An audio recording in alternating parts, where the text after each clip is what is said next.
A gente vai falar um pouquinho de economia com a Elaine Bast, chegando para nos ajudar a projetar uma reunião importante que vai rolar na quinta-feira. Tudo bem, Elaine? Tudo bem? Boa segunda e boa semana para você, hein? Segundou, com muitas notícias, olha, que devem vir positivas aí na área de economia. A agenda está super cheia essa semana, mas eu acho que talvez uma das coisas mais importantes que vai acontecer é a reunião do Conselho Monetário Nacional, porque é uma reunião que afeta o nosso bolso e tem a ver também com, enfim, juros Sim. e inflação.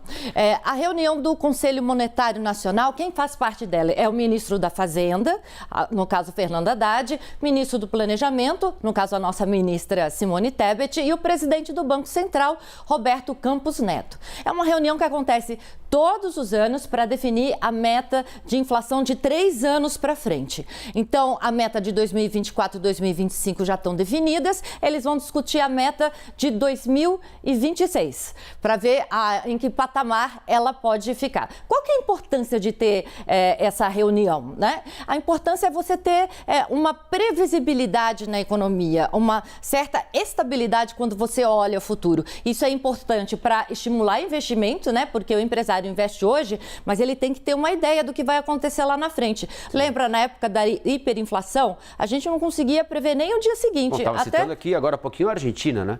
Exatamente. A Argentina e Turquia estão nessa situação muito desesperadora e é inclusive ruim para nós, consumidores, porque a gente vai um dia no supermercado, no outro dia encontra outro preço e, enfim, corrói o nosso salário, tira o nosso poder aquisitivo, o nosso poder de compra. A gente fez aqui uma artezinha, Colombo, só para mostrar, enfim, a gente tem a meta de inflação para esse ano de 3,25 e a gente, nesse ano, tem visto a meta de inflação, o IPCA, que é o nosso índice oficial de inflação, só caindo, 0,84, 71, 61 e esse 0,23 foi até metade do que todos os economistas aí esperavam. Sim. Veio super, então a gente mostra aí uma inflação aí comportada, né? Não haveria motivos para você pensar em revisão de metas, nem para esse ano, nem para o ano que vem, nem para o outro. Porque era uma das discussões que estava se tendo, e todo mundo com medo disso, de que se mexesse nessa reunião, e poderia acontecer, no centro da meta de inflação.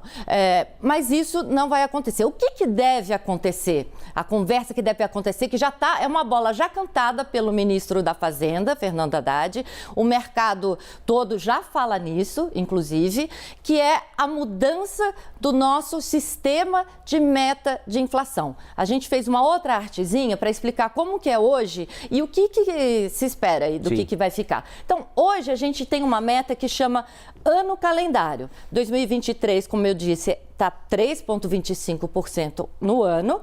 2024 e 2025 é a mesma coisa, 3%. E a questão agora vai ser o que é 2026. E é sempre de janeiro a dezembro. Exatamente, de janeiro a dezembro. Então, por exemplo, se o Banco Central aumenta juros em agosto, ele tem que chegar nessa meta de inflação em dezembro. O problema é que a política monetária, o aumento de juros na nossa economia, ele demora pelo menos um ano. Então, o Banco Central, o que é isso? O Banco Central aumenta os juros hoje e daqui um ano a gente vai começar a ver os efeitos desse aumento de juros sobre economia, sobre redução de consumo. Tem um delay aí, né? Então, seria um ano do calendário, mas o que se discute? Um aprimoramento desse sistema. Esse sistema aqui foi criado em 99. Então, nunca foi mexido na vida. Foi na época em que o Armínio Fraga era presidente do Banco Central e o ministro da Fazenda, Pedro Malan. O que se espera? Que vai mudar desse ano calendário, que é de janeiro a dezembro, como você lembrou, para uma meta contínua. Então, vai se olhar não para o ano fechado, mas para o acumulado do IPCA em 12 meses, ou seja, de agosto a agosto. Sim. 12 meses ou 18 meses, também se discute 18 meses. É uma meta, a contínua, já adotada em vários países. Estados Unidos adotam essa meta, né, o Federal Reserve. A Europa adota essa meta contínua. A Inglaterra adota essa meta contínua. Então, é uma coisa já adotada por países desenvolvidos. Por isso, o mercado nem inclusive acha que é bom. aprimorar. A nossa já está há muito tempo desse jeito. Os Defasada. tempos mudaram, né, Colombo? Sim, de 99 para cá, nem fale. muita coisa mudou.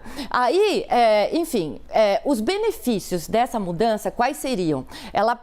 Esse sistema de meta ajudaria a suavizar os ciclos de alta dos juros na economia. O que acontece hoje? Como você tem que chegar nessa meta do ano calendário, o Banco Central ele tem que, quando ele vê a inflação já subindo, ele tem que puxar o freio de mão, dar um cavalo de pau e colocar os juros lá no alto, Sim. porque tem que segurar. Se a gente tivesse a meta contínua, parar o carro poderia ser mais suave. De uma maneira, não precisaria explodir com a taxa de juros. Então, isso seria muito positivo. Se discute agora a tal das bandas, porque a gente tem também as bandas de um chorinho de 1,5 ponto percentual para cima, né? Além disso aqui, 1,5 ponto percentual para baixo. 1,5 ponto percentual para baixo eu nunca vi. 1,5 ponto percentual para cima já vi. Chorinho, que chorinho é mais para cima, né? A gente não é para baixo, né? Enfim, é o que a gente aí espera nessa quinta-feira, é um dia muito importante. E falando de juros, só lembrando, mas não vou dar spoiler aqui, que amanhã sai a ata do Copom. Vamos ver se abrem aquela janela, né? Que ninguém encontra a tranca dessa janela para agosto. Né? Exatamente. Amanhã o mercado todo vai dar uma de detetive para analisar aí esse documento mais detalhado, para ver exatamente isso que você falou. Ainda podemos ter esperança de queda dos juros em agosto? Vamos ver. Elaine, vai nos ajudar a entender amanhã. Obrigado, viu, Elaine? Eu que agradeço. Até amanhã, então. Até.